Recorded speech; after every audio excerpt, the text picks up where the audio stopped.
Assalamualaikum warahmatullahi wabarakatuh. Kembali lagi dengan saya Hibatul Azizi. Baiklah, di video kali ini saya akan menjelaskan tentang materi fisiologi pohon. Materinya tentang bioenergi. Baiklah, pertama tentu saja kita harus mengetahui terlebih dahulu apa itu bioenergi. Bioenergi itu sendiri adalah bagian dari biokimia yang bersangkutan dengan transformasi dan penggunaan energi oleh sel hidup. Nah, kemudian bagaimana sistem ATP atau adenosin trifosfat beroperasi sebagai suatu sistem pengangkut energi yang efisien di dalam sel dan mengaktifkan katabolisme yang menghasilkan energi dengan proses-proses yang membutuhkan energi. Energi yang dibutuhkan itu seperti energi senyawa-senyawa organik seperti karbohidrat dan lemak. Bukan saja merupakan senyawa karbon, tetapi juga merupakan sumber yang menghasilkan energi. Kemudian di dalam sel hidup, energi dipergunakan untuk diantaranya yaitu sebagai biosintesis protein, DNA, RNA dan lain-lainnya. Kemudian untuk fosforilasi protein oleh enzim kinase untuk mengaktifkan proteinnya. Kemudian membentuk struktur DNA dan konversi gula menjadi gula fosfat yang aktif dan konversi asam lemak menjadi senyawa tiosfer. Baiklah, ini adalah contoh gambar dari proses bioenergi itu sendiri. Contoh kecilnya seperti ini. Energi cahaya masuk ke daun untuk membantu terjadinya fotosintesis di kloroplas, kemudian menghasilkan molekul organik dan oksigen atau O2. Selanjutnya ada proses respirasi seluler di mitokondria yang mana menghasilkan CO2 ditambah H2O. Kemudian seperti itu seterusnya. Selanjutnya ada energetika. Itu adalah bidang garap dari termodinamika, yaitu suatu cabang ilmu yang mempelajari perubahan-perubahan energi yang terjadi pada suatu sistem yang mengalami transformasi dari status lain ke status lainnya. Perubahan energi dapat dijelaskan dengan berbagai cara, tetapi deskripsi yang paling berguna adalah perubahan energi bebas. Untuk sistem kimia, perubahan energi bebas sangat berguna. Kemudian selanjutnya ada pokok-pokok termodinamika, yaitu transformasi yang terjadi dalam suatu sistem dapat dijelaskan dengan menunjukkan perbedaan-perbedaan fisik atau kimiawi antara status awal dan status akhir. Misalnya seperti perbedaan tekanan suhu, volume, bentuk wujud, konsentrasi, dan komposisi kimia. Kemudian dalam termodinamika ini yang terpenting adalah perbedaan dalam tingkat energi antara status awal dan status akhirnya. Kemudian contoh lainnya itu seperti dalam peristiwa pembakaran, di mana energi ikatan kimia pada status awal atau bahan bakarnya lebih besar daripada status akhirnya, itu produk pembakarannya. Perubahan dari status awal ke status akhir di sini disertai pembentukan energi panas. Seperti itulah contohnya. Kemudian selanjutnya ada hukum-hukum yang terdapat pada termodinamika. Yang pertama ada hukum pertama.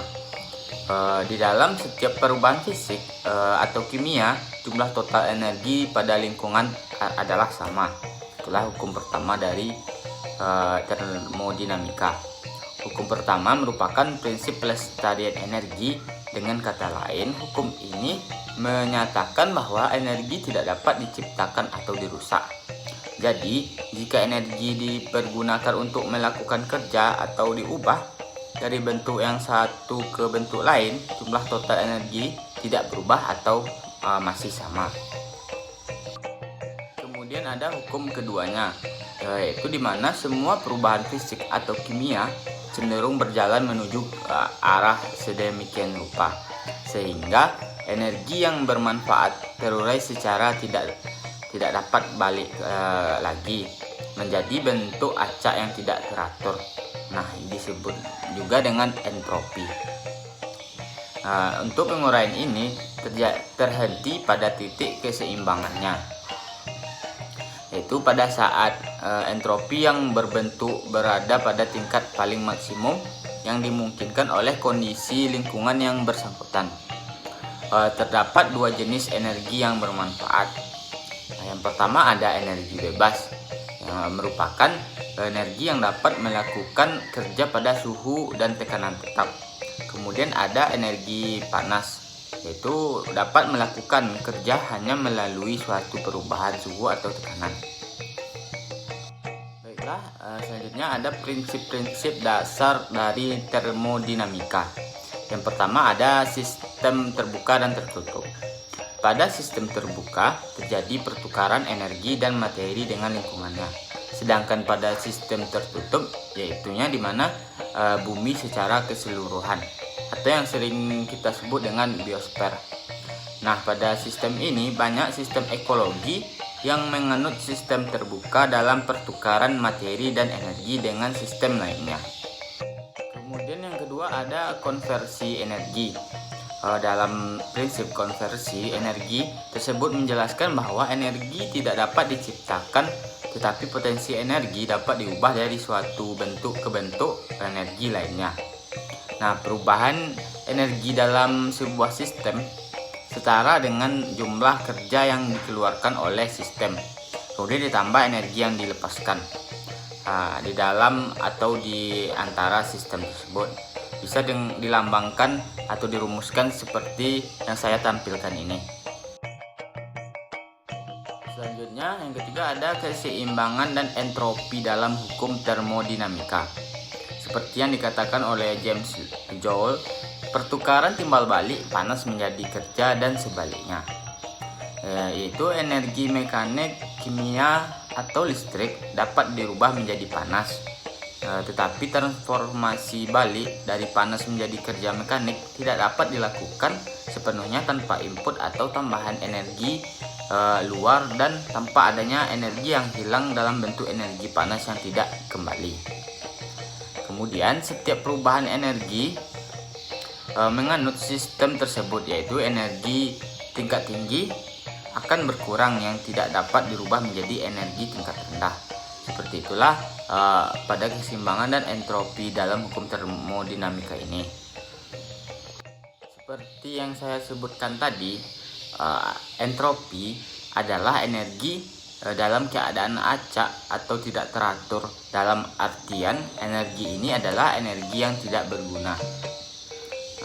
Untuk sebagai tambahan informasi bagi teman-teman sekalian. Baiklah, kemudian ada fungsi status termodinamika pada transisi dari satu status ke status lainnya. Uraian termodinamika dapat diberikan tentang yang pertama ada energi internal yang dilambangkan dengan E, yaitu energi total suatu sistem. Kemudian ada entalpi yang dilambangkan dengan H, yaitu energi panas pada sistemnya. Kemudian ada entropi atau S, yaitu menggambarkan tingkat ketidakteraturan suatu sistem.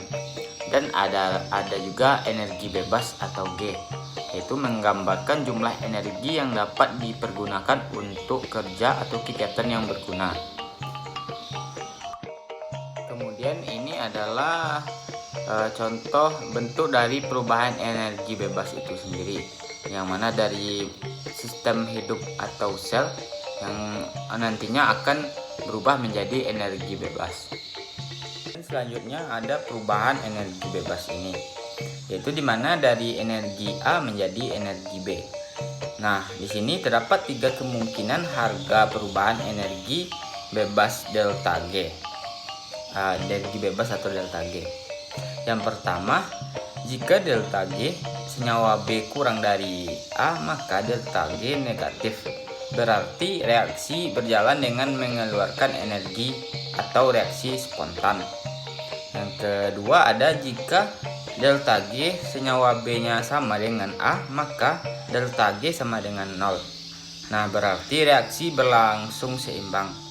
Kemudian yang terakhir, jika delta G senyawa B lebih besar dari A, maka delta G positif, berarti reaksi tidak berlangsung spontan. Kemudian perubahan energi bebas ini di mana reaksi spontan atau Ag negatif menghasilkan energi atau menghasilkan eksergonik. Kemudian reaksi dengan Ag positif merupakan reaksi yang memerlukan tambahan energi dari luar agar reaksi dapat berlangsung endergonik.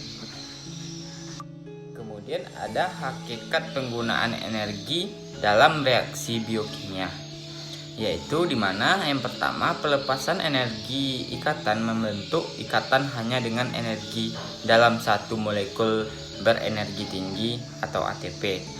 Kemudian yang kedua, energi ikatan atau ATP digunakan untuk menjalankan reaksi sintesis yang bersifat endergonik. Baiklah, kemudian dalam sistem biologi, panas yang dihasilkan oleh proses oksidasi tidak dapat dipakai sebagai sumber energi. Proses pembakaran dalam sistem biologi berlangsung tanpa nyala atau pada suhu yang rendah. Kemudian energi bebas yang terkandung dalam molekul organik diubah dan disimpan dalam bentuk energi kimia, yaitu dalam struktur kovalen dari gugus fosfat dalam molekul adenosin trifosfat atau ATP yang terbentuk dengan perantara enzim dari adenosin disfosfat atau ADP dan senyawa fosfat anorganik atau PI. Nah, seperti yang saya sebutkan di atas tadi, ada reaksi eksergonik dan endergonik. Untuk reaksi eksergonik itu sendiri yaitu reaksi yang menghasilkan energi bebas. Kemudian ada reaksi endergonik, yaitu reaksi yang memerlukan energi bebas. Nah, itulah endergonik. Biar teman-teman tidak bingung apa sih itu reaksi eksergonik dan endergonik. Baiklah, selanjutnya energi cahaya matahari merupakan sumber energi primer bagi semua kehidupan di bumi ini. Untuk dapat sampai dan digunakan oleh sel-sel tersebut akan mengalami 3 tahap transformasi pada energi cahaya ini. Yang pertama ada transformasi energi oleh klorofil, yaitu energi radiasi sinar matahari ditangkap oleh klorofil tumbuhan hijau. Melalui proses fotosintesis, energi ini digunakan untuk mengikat CO2 dan H2O menjadi karbohidrat. Jadi, dalam proses ini terjadi transformasi dari energi cahaya yang berupa energi kinetik menjadi energi kimia yang merupakan energi potensial. Nah, energi kimia ini disimpan dalam bentuk ikatan-ikatan kimia senyawa organik hasil fotosintesis, yaitu karbohidrat dan senyawa-senyawa organik lainnya. Kemudian ada transformasi energi oleh mitokondria. Nah, pada transformasi ini di mana energi kimia yang tersimpan dalam karbohidrat dan senyawa organik lainnya akan dipecah melalui proses respirasi di dalam sel organisme. Dari proses respirasi ini akan dibebaskan sejumlah energi yang selanjutnya akan digunakan untuk membentuk senyawa dengan ikatan fosfat yang mengandung energi tinggi yang disebut adenosin trifosfat atau ATP. Nah, pada pengangkutan energi kimia lainnya di dalam sel adalah melalui proses pengangkutan elektron oleh koenzim khususnya pembawa elektron, yaitu 5-NAD dan 5-NADP. Kemudian ada yang ketiga, transformasi energi oleh sel. Di sini energi yang terdapat di dalam ikatan fosfat atau ATP akan keluar saat akan digunakan oleh sel untuk berbagai aktivitas kehidupan. di mana jika sel melakukan kegiatan, maka energi kimiawi dari ikatan fosfat akan terlepas dan berubah menjadi energi bentuk lainnya, seperti energi mekanik untuk kerja kontraksi otot. Kemudian energi listrik untuk meneruskan impuls saraf, dan energi sintesis untuk membangun senyawa pertumbuhan, serta sisanya akan mengalir ke sekeliling sel dan hilang sebagai energi panas. Kemudian ada ikatan kaya energi, yaitu fungsi ATP, di mana senyawa penyimpan energi yang dibebaskan dari reaksi-reaksi oksidatif, itu fungsi ATP. Kemudian fungsi lainnya seperti energi ikatan pada fosfat ini secara langsung maupun tidak langsung memotori semua proses dalam kehidupan yang membutuhkan energi. Kemudian yang terakhir ada biomolekul berenergi tinggi. Yang pertama, dalam proses fotosintesis, dalam sel yang mengandung kloroplas, ATP terbentuk kemudian dipergunakan untuk pembentukan karbohidrat dan produk-produk fotosintesis lainnya. Kemudian reaksi-reaksi degradatif dalam katabolisme menghasilkan energi yang kemudian disimpan dalam molekul-molekul ATP. Dan yang ketiga, energi kimiawi kemudian dilepaskan dengan cara peruraian ATP dan dipergunakan dalam proses anabolisme dan proses-proses lainnya yang membutuhkan energi. Baiklah teman-teman sekalian, mungkin sekian video dari saya untuk materi bioenergi ini. Apabila banyak salah kata yang saya ucapkan dalam video kali ini, saya meminta maaf kepada teman-teman sekalian yang telah menyaksikan video saya ini. Untuk itu saya akhiri dengan Assalamualaikum warahmatullahi wabarakatuh.